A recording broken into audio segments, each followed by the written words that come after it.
All right. Welcome everybody to our podcast here. Still no name, still working on it. Hopefully there's a name attached to this by the time we post it. I am Brett Kelly, currently working as general manager at two Exos facilities here in St. Louis. And then we have Mr. Ryan Hurston, who is working now, Double A with the Rockies? Yeah, Double A in Hartford, Connecticut. Good old Hartford. How are the Hartford, Connecticut? Are they the Rockies? What's their mascot? The Yard Goats. We are the Yard The Goats. Yard Goats. Oh man, always been a big Yard Goat fan. How are they going to be? How'd you guys do last year? We did all right. We were a young team. Thanks for starting this off like that. We were a young team. That's the best way to say you were not good. You were in a developmental phase. Yes. Which leads right into what we're talking about. Talk about segues. You were having a conversation earlier about just like training ages and stuff too. So I'll let you kind of kick things off. We can go from there. Yeah, I think one thing that's of interesting topic to note that you hear a lot of coaches in the field talk. Why are you laughing so much? Sorry, my daughter's down here, and the second we started recording this, she started playing her ukulele. Oh, okay. So I just that's why you have to have the mute. Yeah. No, I just think what's interesting recently is like these conversations that you have with people who have differing views of training age and what you should start doing with kids at specific ages, whether it's plyometrics, medicine balls, just go out and play sports. Some people take a little bit more of like a weightlifting approach with kids as well. And I just kind of want to see where you're at with that. And then I can share some of my personal opinions. Take this thing off mute. Yeah. I mean, obviously, we work with a lot of young kids here at our facility from ages, I think the youngest we have is like 10 all the way up to, I'm working with some NHL players right now. So really the full gambit. And, when we have the young kids in there, my background was strength and conditioning. I'm definitely more of the old school strength coach when it comes to the actual like strength training side of things. And then I just try to incorporate some of the newer things as they come along instead of potentially just latching on to one ideology and having that run your entire program. But really always having strength as like my foundation. And I try to have that with the athletes as well. So even if they're the 10-year-olds, obviously that idea of strength is totally different from a 10-year-old versus a 25-year-old. Mm-hmm. So we're not doing necessarily barbell, back squats, stuff like that. It's more or less, let's teach you the fundamental movements. Let's get you used to doing this stuff and enjoy doing this stuff. So you'll later on in your career, you can come to the gym. You might not have the necessarily like the strength capacity built up because you haven't gone through puberty yet. Your hormone levels aren't to the same standard that they're going to be when you're going through puberty to repair that muscle and get it bigger. But you're going to have the coordination. We can work on, again, just like gym etiquette. Like it seems stupid, but like if you know what to do in the gym, you're less likely to hurt yourself, hurt somebody else in the gym. You'll probably have a better experience overall, and then hopefully continue to come as you get, further in your career. So really, if we can just build that foundation, I think that's the biggest piece. It's going to be a little different for every team and for every kid. You get some, one of our U12 teams this year was ranked like 5th in the world. So obviously like they're probably subjective ranking, but okay. Well, I mean, there's like other Russian teams in there and stuff too. So, but still out of like that age group, they would like go to all these crazy tournaments and play, and that's what they're ranked. So either way, they're a high ranked team for that age group, which again is very young, but like those kids took that very seriously, as seriously as you can for like being 12 years old. So they came to the gym and they wanted to get after it. So you have that team in there, which you have to pull the brakes on a little bit, right? Again, they're always like, when can we do this? When can we do the squat racks and this and that? It's like, you got to build up to that. You're not do that this year at all.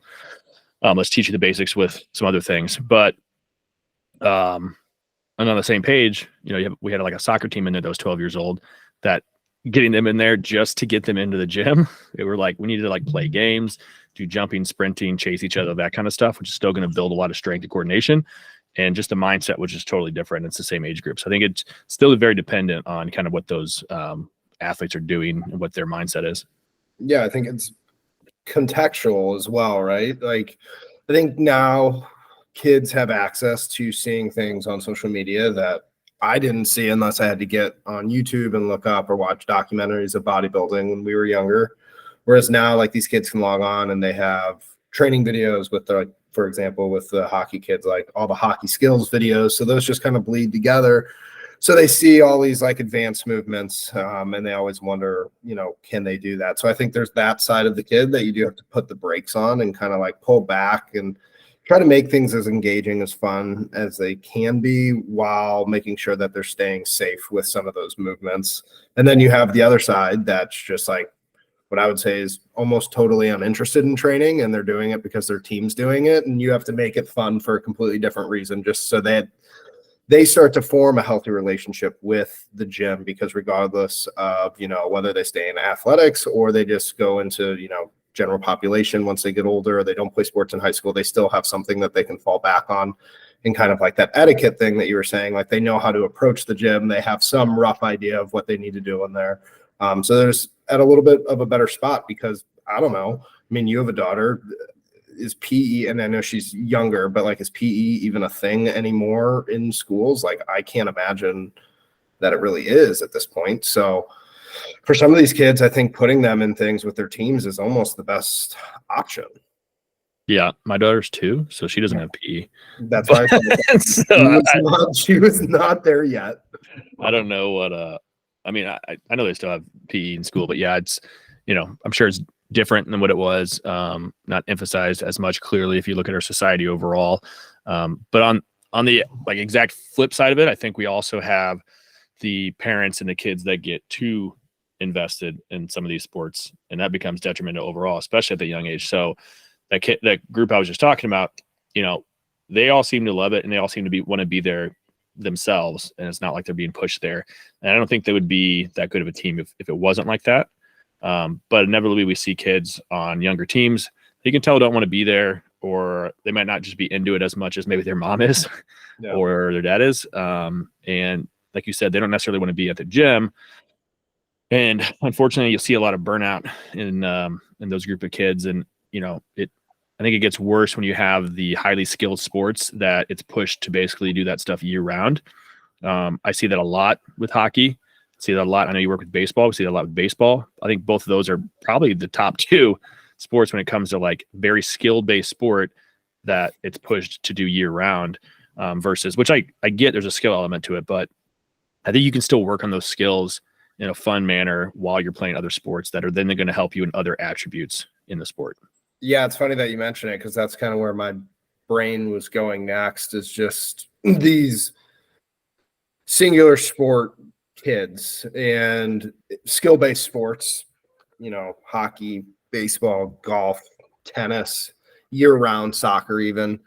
Some of these sports have multiple different coaches. So if you're a baseball player, you go to your hitting coach, and then you go to your practices, and then you go to your select, and then if you're a pitcher, you have your pitching coach as well. And I don't want to ever criticize a kid's choice if he wants to specialize, but just from an overall like standpoint of health and tissue compliance, if we're even looking at it like that, like being able to put yourself in different positions and at different physiological conditions throughout a sport, whether it be through short or long intervals or rest periods or anything like that, can only help. So I often wonder, what is going to be 10 to 15 years from now when that number of kids that are just completely specializing in sports way too young starts to just increase even more, because we're already seeing injury rates higher than they've ever been. And I think, there's no one singular variable for that, but I think this has a pretty decent sized hand in that, is just kids specializing in skill-based sports, and they overdo it and they overtrain in one singular plane of motion, or they're doing so much rotation, or they're throwing so much, or they're playing too much, whatever you want to say, for workload and stress. Like, just seems like that just keeps building and building. Because I know when I was young, like, I played multiple sports, but baseball was always like the thing that overtook and had the precedent. Whereas now, like, I think, how many of those kids at TPH have sports outside of hockey and maybe lacrosse? Yeah, I was gonna say if they do, it's usually lacrosse. That's it. So it's rare for sure. And like I said, they're from 11 all the way up to 18. So, yeah, definitely rare. Which, I think to put this in perspective for young strength coaches as well, which is, what I assume, and people listening to this a lot of times will probably have that tied to our strength and conditioning side of things. I think as a coach, if you are coaching those teams, you also need to be cognizant of all that, because obviously me and Ryan, we work together. So we've seen each other do this, but there's times where you'll have kids come in and they are overworked in a certain plane, or they have 3 games tonight because they're playing on 3 separate teams or whatever it might be, and they're getting overworked. And you have to kind of set we took it as like, we had to almost set our plan aside to like help these kids as much as we can, right? Because if you kind of blindly follow your programming, and this is what I have written out, blah, blah, blah, and the kid's coming in and they just clearly are overworked or clearly have some injuries that are related to, the chronic use of movement patterns, then I think it's your job as a strength coach to address those. And sometimes that's hard when you have 30 kids, but even if it's just giving them some mobility work, some different movement patterns, taking some of the load off of their actual like weightlifting, and you can kind of give them some different exercises to do. And I know we tried to do that as much as we could with some of those guys that were on like 3 separate hockey teams as well. So I think if you are listening to this as a young strength coach, like make sure you're taking that in consideration. Sometimes it's easier said than done. It's not easy to necessarily pick up on who needs that. It's also not easy to on the fly, which is usually when you have to do it, because they'll come in and say something, is make that stuff up for them and, implement that while you're also trying to implement another program with 25 other kids. Yeah. And that's a good point about just like the time that you have to make those decisions, right? Like when you work with collegiate level athletes, even some high school level athletes and above, like typically you have a fairly good idea of their schedule. Whereas when you're working with 10 to 13-year-olds, like sometimes you don't know if they skated before, if they skated after, if they have a game the day before, if they have a game the day after. So you are a young coach, and something that like took me a while to understand is because you have this perfect plan that you want to put out there because you think it's best and you think it's optimal, is that sometimes the minimum that you can do is often going to be the best route. And you have to disguise it in a way so that if there's coaches that, all they want to see is their kids being driven into the ground, especially like that old school style coach. Like sometimes you have to have a little bit of smoke and mirrors with those coaches to make sure that the kids are getting what they need, but also that the coaches, the ones who are paying, are getting what they want to see.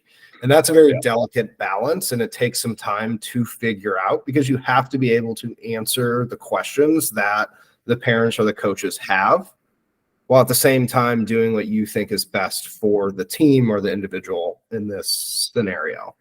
Yeah, dude, that's probably a whole other conversation, is dealing with coaches and parents at any level, or agents in the pro level too, that are like wanting certain things to be done a certain way. Because nothing's worse than a coach that has some strength training experience, because they think they know what they're talking about, and maybe they do to some capacity, but they a lot of times will stop in and maybe see one part of one workout, and then they think they know what the rest of the workouts are or what your plan is overall, and judge you on that one thing, right?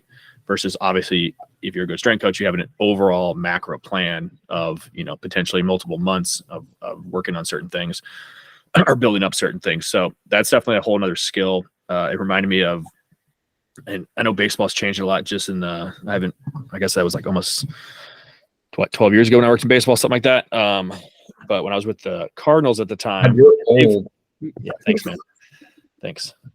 They've changed a lot since. They're doing a lot better now. But when I was there at one point, some of the people outside of the strength and conditioning world, we won't say any names, higher ups in the Cardinals organizations didn't want us doing specific movements because they thought that they were detrimental to baseball players, because they figured baseball players are different than how other people are, which maybe mentally, right? But you're a baseball player, so you got that problem.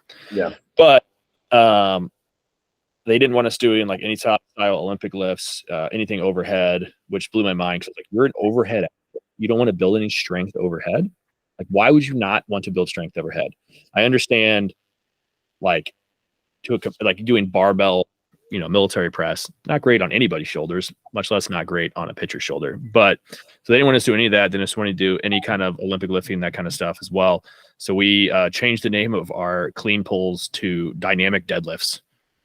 So that's how we put that in our program for the people that were programmed to that. It's like, again, changing the perspective of what you're doing to somebody that's just going to dip their head in for half of a workout or one set of a workout and then leave, right? And you see like that management or that coach or the parent coming in, and they think they have all the answers and they want you to know it. Or you get those parents or those coaches that will send you videos on Instagram. That's the best. Yeah, and I think, thinking back to 5, 6, 7 years ago, and any young coach, when you first start and you are really dedicated to staying in the field, like the imposter syndrome is really, I think for me, it was hard at the beginning, and then it stays with you. But you have to realize, like, you're being paid, like you're making your livelihood and you're providing for your family based off this job, and that you have to be confident in your research and your understanding and your schooling and what you've put into it, so that when someone does throw an opinion at you, number one, you need to be able to respond however they meet you in the middle. Mm-hmm. Right? Like being able to eloquently respond to somebody and give them your reasoning rather than just saying they're wrong is ideal. But that takes time to learn how to do and have those conversations, especially with people that might be higher ups, because those can be uncomfortable conversations. Think about it. If you've been around a former pro athlete that runs a team and he wants things done a specific way because that's how it was when he played. Like, what are you going to do in that scenario? How are you going to approach that? Because there's a lot of different ways, and some are right and some are wrong and some are better than others. Yeah. At the end of the day, like, this is the livelihood that we chose, and we have to put ourselves in that position to be able to answer for what we're doing. Yeah. And I think to bring this back around to our initial conversation about training youth and training ages, I know a big, I guess it's not as much anymore, but a big thing that I see how parents reach out, or even on social media when we post stuff, sometimes people will be like commenting if a kid is holding a weight and they're like under, I don't know, puberty age, right? And it's like, oh, that's going to stunt their growth. Like that is, I know that grinds your gears. Yeah, it really grinds. That's what we should call the podcast. That one really grinds my gears. No, I mean, that one, it grinds my gears because there's zero research showing anything like that happens. There's not a causation, but there's a, what word am I looking for here? I don't know, man. I'm an idiot sometimes. Correlation does not. There we go. There's a correlation between elite lifters and their height. So people, for some reason, are like, hey, these weightlifting must make you short. Well, no, being short can make it advantageous to be a lifter or certain body positions, right? So it'd be like saying being playing basketball makes you tall. Like, no, being tall makes you better at basketball. So you're probably going to go on. That's what you're going to see later in life, is the people that are taller are getting better at basketball. So, I didn't mean to go off on a tangent here, but that's one I hear a lot from a lot of parents, is that. And it's like having that conversation, having that knowledge of, okay, how can I approach this with actual like potential research? No matter what, if you just bring research to some parents, like they're not going to actually care about that. They have their opinion made up. Mm-hmm. So instead it's like going back to, okay, how can we adjust what this kid's doing to still get the stimulus that we want and appease the coach or parent, right? And that's not something you can stick with overnight.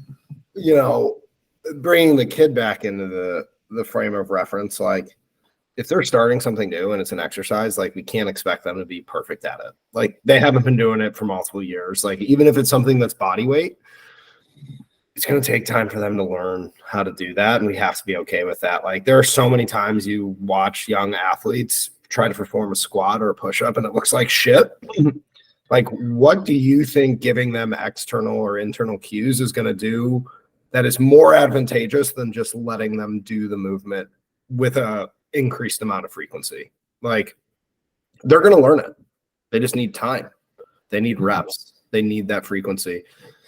And I think, picking whether internal or external cues, like kids, youth athletes are going to work so much better with external cueing than they are with internal cueing. And, whether that be yoga blocks on the back or dolls when they're doing their marching or skipping, or med balls, like there are ways to find tools that you have in your space to help these kids learn without saying, hey, you need to be at a larger angle or stand with your chest tall. Like that just doesn't, in my experience, like send the same message with youth athletes. Now, with your young Dominican athletes, can you say all that in Spanish, though, Ryan? Yes, I can say some of it in Spanish, and probably not all of it, but we meet in the middle. Yeah. So, you know, when you get some of those young Dominican kids coming up, most of them, at least when I was there, had very little strength training experience. Is that something that's still similar, or has that started to change? Oh, that's probably changed a little bit.